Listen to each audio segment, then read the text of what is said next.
haddeerna waxa weeye waa lii toogan rabaa toogashadeeda waxaa ka dhiman nus saac waa la soo baxayaa goobtii toogashada ayaa iminka loo dhaqaaqayaa sida la ii sheegayo saacado kadib ayaa la toogan doonaa sida uu isagu afkiisa ka qiranayo wiilkii aflagaadeeyey Nabi Maxamed sallallahu alayhi wasallam.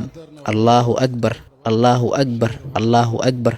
muuqaalkan haddii aadan ku farxin oo aadan maanta shirgareynin ma jiri doonto muuqaal dambe oo aad ku farxi doonto. muuqaalkan marka hore daawade inta aadan dhammaysanin like saar siina shirgarey page-kayga Cumar Buule haddii aad ku cusub tahay follow saaro. waa la soo baxayaa goobtii toogashada ayaa iminka loo dhaqaaqayaa sida la ii sheegayo saacado kadib ayaa la toogan doonaa wiilkii Soomaaliga ahaa ee dhawaan aflagaadeeyey Nabi Maxamed sallallahu alayhi wasallam.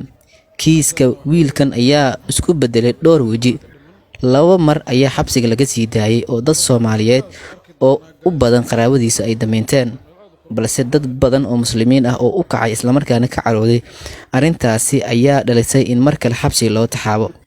muuqaalkii ugu dambeeyay ee wiilkan laga helay ayaa waxa uu muujinayaa isagoo inoo sheegaya in saacado kadib la toogan doono isla markaana adduunka la dhaafin doono maadaama uu u gafay Nabi Maxamed sallallahu alayhi wasallam.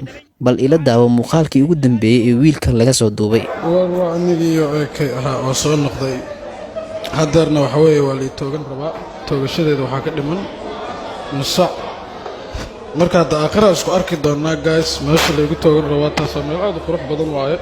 haddii toogashada wiilkan ay dhacdo ayaa waxa ay tusaale cad u noqon doontaa kuwo badan oo ku dhiiran lahaa in ay u gafaan diinteena islaamka sidoo kalena ay aflagaadeeyaan nabigeen Maxamed sallallahu alayhi wasallam.